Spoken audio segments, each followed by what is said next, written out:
Welcome to this special edition of The Empire's Edge. Today I'll be entertaining you with a story that is part of Zelen Adar's backstory when she was in Carn Keldley as a little girl a long, long time ago. Cobblestones and Magic by Matthew John Sienkiewicz. The moon held reign over the night, casting long, rippling shadows on the cobblestones of the nearly empty street in the city of Keldley Falls. Zelen Adar ignored the fact that Mr. Stallworsk wouldn't let go of her hand, but smiled as the tip of her shadow crept down into the cleft between two cobbles, only to rise up onto the next. Disheveled hair, making her shadow touch that cobblestone, the wrought iron post, the tangled little ribwort at the entrance to the walking park. Mr. Stallworsk jounced her arm. Enough of that, Zelen. They walked along the line of the park's black metal fence. The trees loomed a dark and tall wall, a single mass with a jagged top. The illumination of the frozen flames in the glass boxes reached the streets but penetrated no further. But Zelen noticed as she and Mr. Stallworsk reached one of the poles the boxes topped. Her shadow behind her ran further and further away, then caught up in an instant as they passed the pole and again stretched out ahead. Mr. Stallworsk, who puts the frozen flames in the clear boxes? Mr. Stallworsk turned his head, his gray hair looking frosty in the shadows. Frozen flames?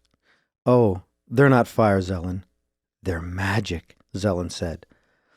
But different from the kind that seeps out of trees. Enough of that! Mr. Stallworsk squeezed her hand. I don't want you thinking about that where we're going. You could give something away. I know what to do, Mr. Stallworsk. The man nodded his head without looking at the girl. They left the fence-lined park and crossed the street. The dim, fat lamps at the door and balconies of the house they approached only hinted at the bulk of its 4 stories of dark stone, yet only punctuated the dark mass, the tower on the adjacent property, looming more than twice its height. Zelen watched the form. A tower, tall and darker than the night, imagining how it sat like a monster waiting out of sight. A man with thick sideburns and black clothes greeted them at the door. He nodded to Mr. Stallworsk and merely eyed the little girl, looking up at him. This way, the man said, escorting them to a parlor. Stallworsk maintained his hold on Zelen's hand. The door latched behind them with a solid chunk and almost disappeared into the applewood paneled walls. Zelen looked at the crystals, purples, blues, and greens that sat on the mantelpiece and tables. She started for an amethyst geode, but Mr. Stallworsk pulled her back. Don't touch anything. He looked at the door. You know this is my biggest contract, biggest I've ever tried for. Zelen nodded. If I get this, it means no more buying and selling salt from Vlakveld. After 3 months, I'll have the money to import blue salt from the Tanjiri Mountains, the only blue salt in Carn Keldley. Think of it, girl. No more scraping. I'll have the money to own a house like this, another in Manhurst Duchy. Mrs. Stallworsk and I could travel in style and could take me to Grandma Ludmilla's house. Stallworsk clenched his jaw muscles, meeting and holding her eyes. Zelen held his, too, as the walls became distant to her, but she remained silent. Finally, Mr. Stallworsk blew air from his nostrils and smiled a smile that only touched the lower half of his face. Yes, we could have just enough money to travel north to Gryan. In Vlakveld? No, not that far. Gryan's closer? Never mind that. You hold my hand like always. When I squeeze yours twice, you do your trick. So I'll know if he's being honest. Zelen pressed her lips together and nodded her head. The door opened. A slender man in brocade robes of blue and green entered. His smile and outstretched arms filled the room. Esteemed Stallworsk, it is a pleasure to have you here.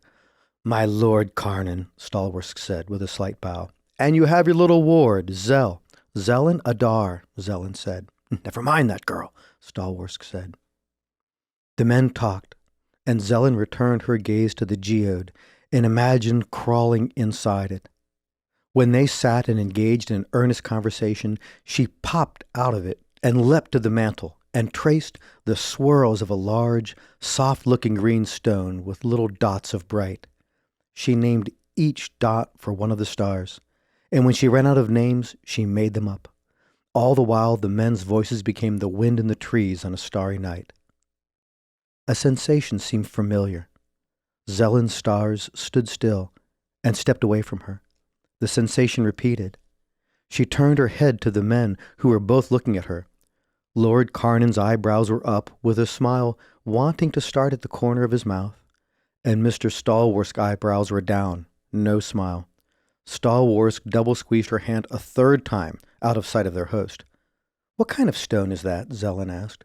Mr. Stallworth's eyes popped wide, but his mouth barely opened. "Say, my lord." Zelen pointed with her free hand. "What kind of stone is that, my lord?" Lord Carnan pulled a chair to the mantel. "Jump up, Zell, for a closer look." Mr. Stallworth let his arm stretch out until he had to release her. Standing on the chair, Zelen brought her nose close to the stone. "This, young lady, is moss agate," Carnan said. "The largest single piece I have ever seen." "Moss agate," Zelen said, naming her universe. Lord Carnan's smile set in the corner of his eyes. Let the girl drift into the stone. "Well, Stallworth, I'll have your answer." Mr. Stallworth wet his lips. "There is much to consider, my lord." Carnan shifted his stance, his arm leaning on the mantel, with his relaxed hand hanging like exposed tree roots. Zelen spun around on the chair and dropped to the floor, her shoes hitting the floor with a staccato, drum-like report, and took Mr. Stallworth's outstretched hand. She fidgeted and whispered before becoming still. What's this?" Lord Carnan asked, his arms akimbo. Stallworth's shoulders settled and his brow smoothed, and he slowly nodded his head twice. "Listen to me, Stallworth. What's going on? Is she unwell?" Mr. Stallworth stood and smoothed his hair with both hands. Zelen returned to the chair and her universe. Lord Carnan barely noted her as he fixed a new eye on Stallworth. "Well, Stallworth," Carnan said, stepping forward. Stallworth pursed his lips and glanced to the left before meeting the other man's eyes. "My lord, we both know that you are withholding information from me, and that small detail will greatly impact your cost margin. 5 times the Vlak Veld rate will not be acceptable. This far from the coast, 10 times the rate is the current mark." Lord Carnan held Stallworth's eyes and nodded his head. Zelen named and renamed the stars in the moss agate, while the men continued their negotiation. The next day, Mr. and Mrs. Stallworth swerved and plunged through the crowded market along Spring Street with Zelen, legs moving twice as fast as theirs, tethering them to each other. "I don't understand, Hank," Mrs. Stallworth said. "Why are we summoned to Ark Palace? It's not a summons, Margaret. The next stage of negotiation for the salt contract takes place there." "But you were so excited last night. I thought you won the contract. That's why we went to Lord Carnan's house." "I had to go to Lord Carnan's last night to convince him to back me." They lined up, dodging a group of coal merchants. Zelen's feet hardly touched the cobblestones. And he is, Margaret. "And that's why we're happy?" Mrs. Stallworth asked. Zelen looked up at Mrs. Stallworth, but didn't say anything. Hank Stallworth directed them forward. "With his endorsement, our chances jump tremendously. And with our little Zelen here, I'll have the edge in the final bid." Over her shoulder, Zelen watched water spilling from a fountain, hearing it blend with the laughter of the people surrounding it. "Everything will be perfect," Mr. Stallworth said. They crested the hill of the cobblestone street and absorbed the view of the gleaming stones and crystal windows of Ark Palace. A patchwork crowd of colors and sounds stirred like a pot before the palace gates. People nearest the gate waved writs over their heads as the churning rose to the intensity of bees. Eventually they were drawn inexorably through the gate, entering into the relative calm of the sculpted palace grounds. Mr. Stallworth led the 3 of them into the press. The mass of people bunched them up, sought to pull them apart, separated Mrs. Stallworth for a while, but, with writ waving over his head, Mr. Stallworth got them to the gate. Unshaved guards in light chain armor handed the writ to an elaborately bearded man in blue and red silks. Nosing through it and reading it twice, he raised a thick-fingered hand, motioning Stallworsk forward. But the hand closed into a fist. "Just you," the man said. Mr. Stallworsk blinked twice. I apologize. What did you say?" he asked. "Just you." The crowd jostled the Stallworsks and Zelen as each looked at each other. Mr. Stallworsk cleared his throat. "I am Mr. Henry Stallworsk, representative of Lord Sir Avatane Carnan." "Charmed." "I must be granted entrance at once." Stallworsk tightened his grip on Zelen's hand. "You have it, Mr. Stallworsk." "They do not." Stallworsk looked at his wife and the child before him. "They are my negotiating team and must enter with me." The man turned his chin to Mrs. Stallworsk and Zelen, then returned to Mr. Stallworsk. "Go in or don't. It makes no difference to me. But if the three of you attempt to cross, you will be beaten to the ground, and the ladies will be placed in irons." Mr. Stallworsk took another look at Zelen, then his wife, allowing the crowd to shake and shove him as people vied for his place. "You'll have to try, Hank," Mrs. Stallworsk said. "I'll have to try," Mr. Stallworsk said, looking at no one. "Mr. Stallworsk?" Zelen asked. "Should I do my magic trick now instead?" "What?" Stallworsk yelled, shaking his hand loose from the girl. "No! What good would it do right now? Stay away from me! You're useless! Why are you here at all?" Zelen shrunk into the mass of people behind her, disappearing as though she'd never been. Mr. Stallworsk, with a last nod to his wife, passed through the gate. Later that night, Mrs. Stallworsk sat at the window of the room they had rented as darkness crept into the stones of the city. Watching the street, she sipped from an empty teacup, realizing she'd finished it an hour before, only to sip from it again a minute later. The thick hydera ivy outside the window rustled. Mrs. Stallworsk leaned out the window. She rushed down the stairs to meet her husband. A thickly knotted clump of vine unwound, strands becoming little fingers. Zelen let go of the vine and leaned back on the ledge, covered by the blanketing plant, as Mr. Stallworsk approached, the tap of his shoes distinctive in the hushed city sounds. Zelen turned her head, listening past the ruffled sounds of the leaf brushing her ear and the dark green aroma of the ivy. The explosion of the Stallworsk's voices, muted and funneled in the stairwell before re-emerging, a clash of hurt and blame. "Lost," Mr. Stallworsk ended a sentence. "Lord Carnan's aide would not speak with me once it was over. He thinks I'm a liar, Margaret, a liar. It's destroying my reputation." Zelen could tell that he collapsed into a chair. The hollow tone of a bottle uncorked and liquid pouring preceded a drink being inhaled. Stallworsk sucked air in, a liquid inrush, and spoke through spray. "There wasn't even a reason. No reason at all." His voice beat in an upswing. Mrs. Stallworsk's near inaudible "no reason" echoed from a distant place. "None. Guards stood everywhere. People roamed the halls at will. Believe me, Margaret, Ark Palace is an open street market with a roof over it." "I didn't know." "How could we? There are even children." Stallworsk nodded his head like a bobbing, silky chicken. He gulped more drink. "Same as Zelen. Common, average children, just like Zelen." Then it occurred to me. If they could be here, she could be here. Zelen couldn't see it, but she knew that Mrs. Stallworsk slowly shook her head with her loose fist over her mouth and nose. "I even asked the negotiating magistrate, and he said, 'Who cares if you bring a child with you?'" "You should have come out to get us," Mrs. Stallworsk said. "I did," he yelled, "but you weren't there." "I'm sorry. I'm so sorry. The crowd was too much. It pushed me every which way. Before I knew it, they pushed me away. Then I couldn't get back in. I wanted to. I really wanted to. I know. It's not you. It's her." "Zelen? Zelen." He drank his drink and poured more. Zelen closed her finger and thumb on the ivy leaf near her ear, touching its smooth, featureless simplicity. "She was gone before I left," Stallworsk went on, punctuating his accent with his finger on the table. "She used her magic trick." "What?" "Yes. Why? To do exactly what she's done, to humiliate me, ruin us, and escape. Why would she do that?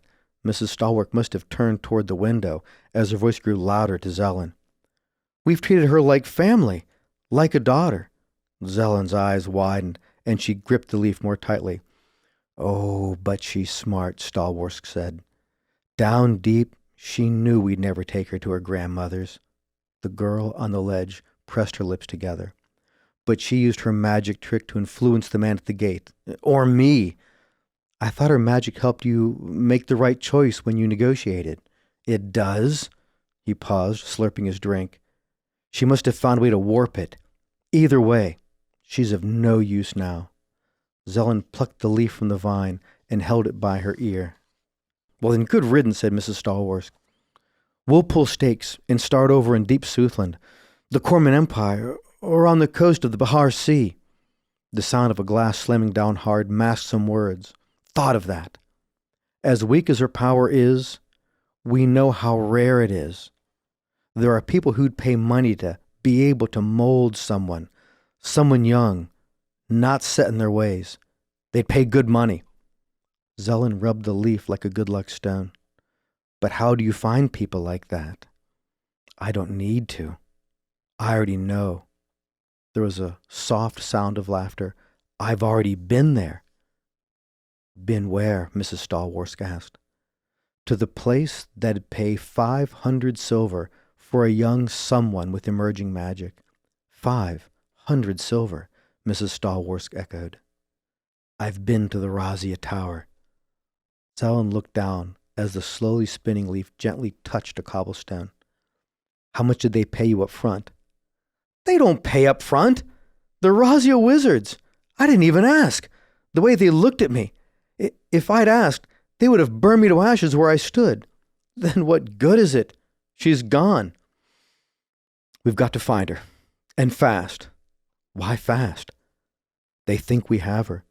They'll pay if we walk her there tomorrow after breakfast. But if I don't, they might look for her themselves. Cut me out of the deal. We've got to look tonight. Where do we start? I know some places she liked.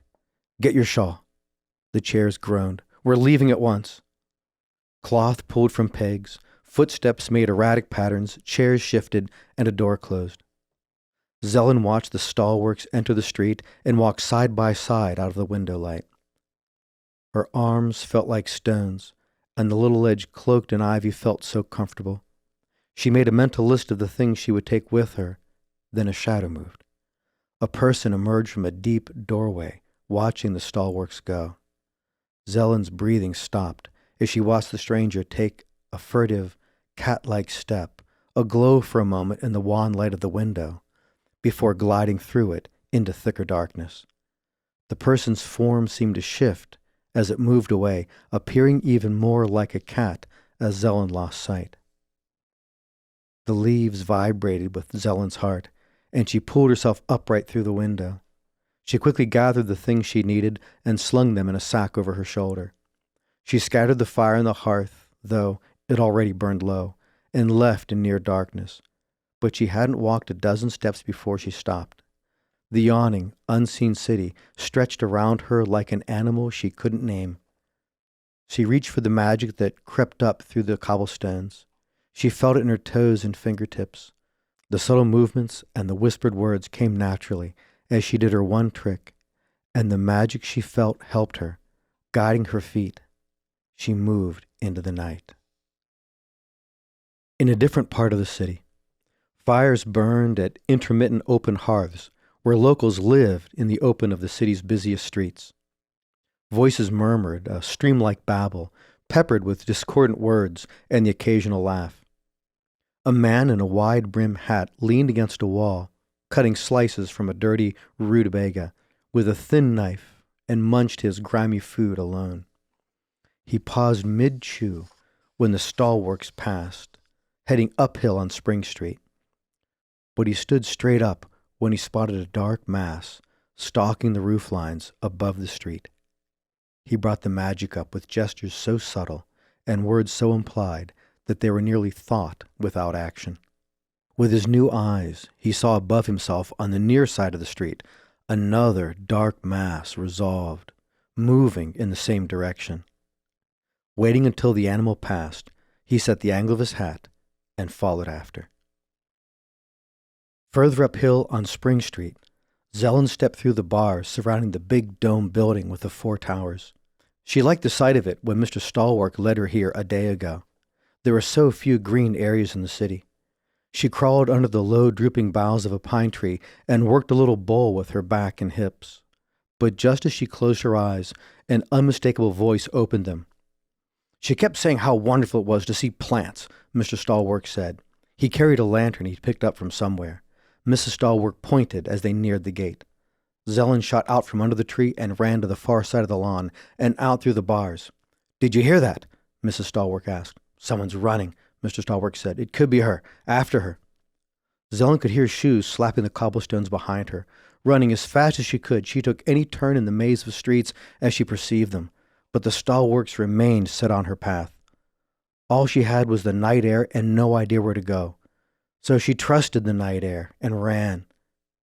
She lost track of time. Running felt natural and cleared her head. She realized eventually that the sounds of pursuit were gone. She stopped abruptly, breathing deeply, feeling that she inhaled the magic seeping from beneath the streets and buildings. She needed to get out of the city, but didn't know which way to go. Then it struck her. Mr. Stallworth had shown her a door and a sculpture combined like a picture or a map. She calmed herself, breathed and breathed until she felt the magic breathing with her. She made the subtle movements and the whispered words. Then, in a moment, trusting, Zelen turned and briskly walked down a street. It was an hour or 10 minutes later. Zelen couldn't tell when she arrived at the door. A torch nearby made the deep relief cuts look like rough stone. She traced the line of streets and the buildings with her hands, found the main gate, the palace, and the dome building. Looking up, she could see the dome low above nearby roofs. She held the image made with her hands in a picture in her mind. "What do you have in the bag, child?" a voice said from the dark. Zelen spun around. A form stepped part way into the light. The girl looked both ways for the best escape. The sound of metal on metal cut the air as a dagger was drawn. It's a unique sight, that door. A good place to catch the unwary. A colossal roar ripped the night, battering the air. Its strength simultaneously buckled Zelen and the thief's knees, dropping them to the ground. The man scrambled up as a beast, an enormous cat, bound out of the dark, its great eyes and bulk seemingly fixed on Zelen, but then passed by her. The thief screamed as the cat stalked him. In a moment, Zelen was alone again. Her knees shook as she rose, but steadied herself, searching for the strength to move. A woman offered Zelen her arm. "It's okay," she said. "My name's Duvessa. It's okay." "Where did you come from?" Zelen said. Duvessa gestured in the direction where the thief had run. "What's your name, girl?" she asked. Zelen held the woman's eyes. "Mildred," she said.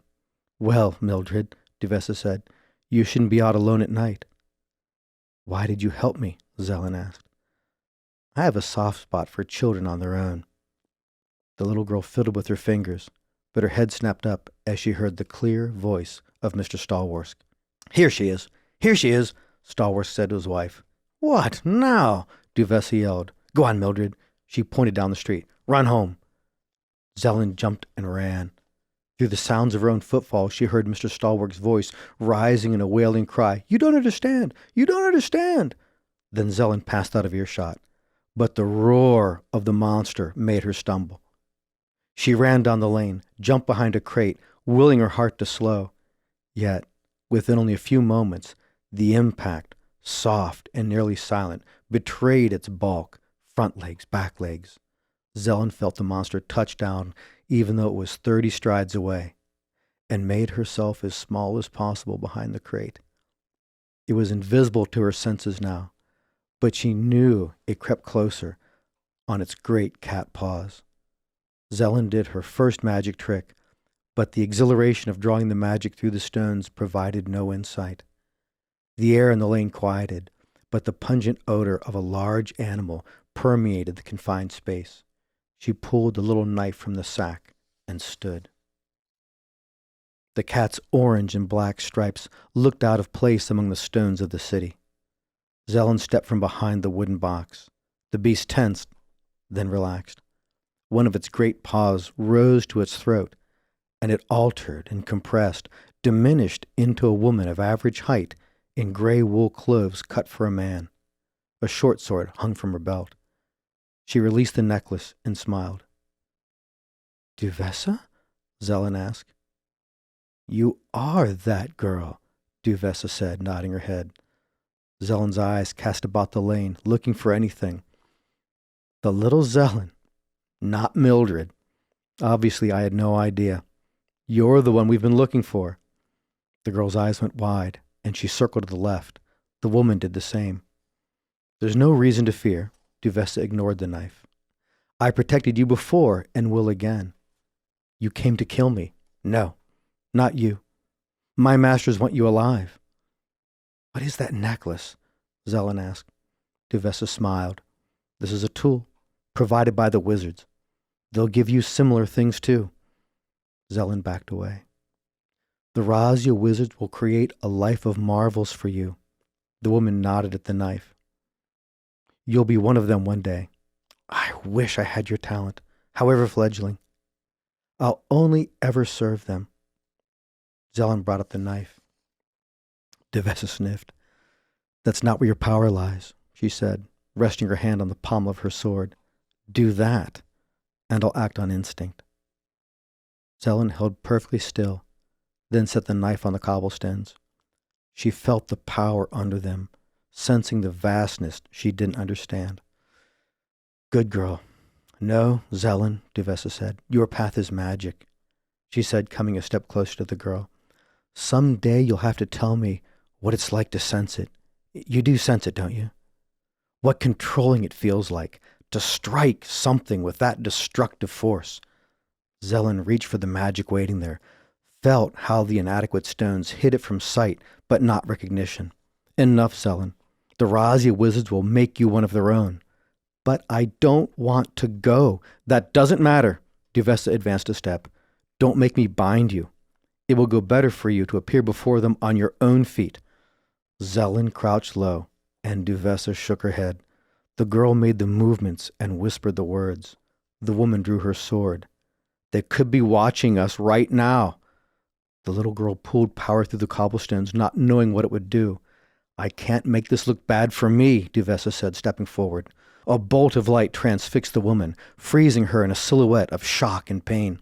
Zelen flew backwards with a thunderclap and bounced across the stones. Duvessa reached for the necklace as another bolt struck her.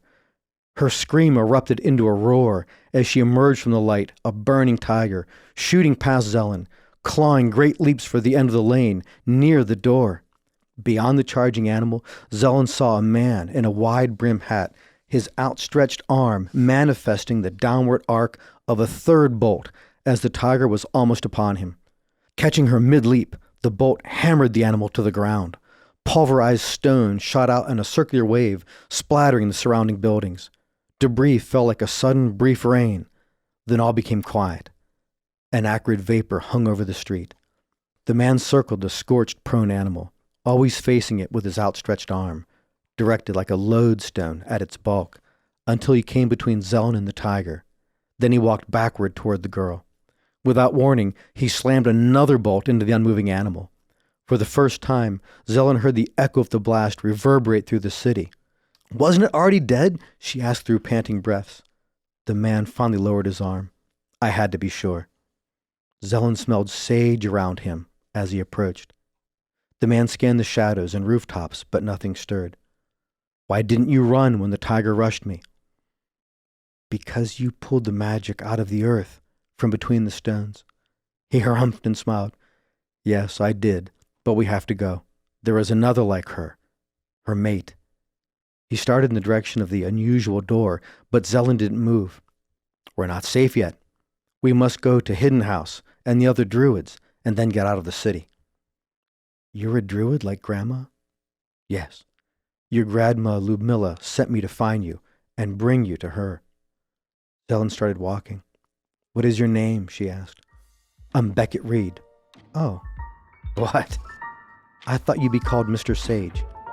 Mr. Reed smiled and extended his hand toward Zelen, but she declined the offer with a toss of her wrist. Mr. Sage nodded his approval, and the two of them disappeared down a lampless street. The end. Thanks for listening to the Zelen backstory. Enjoy more character backstories and learn more about the characters at mattsinkovich.com and theempiresedge.com. Follow us on Facebook, Twitter, and Instagram at The Empire's Edge. Support us on Subscribestar at subscribestar.com/the-empires-edge.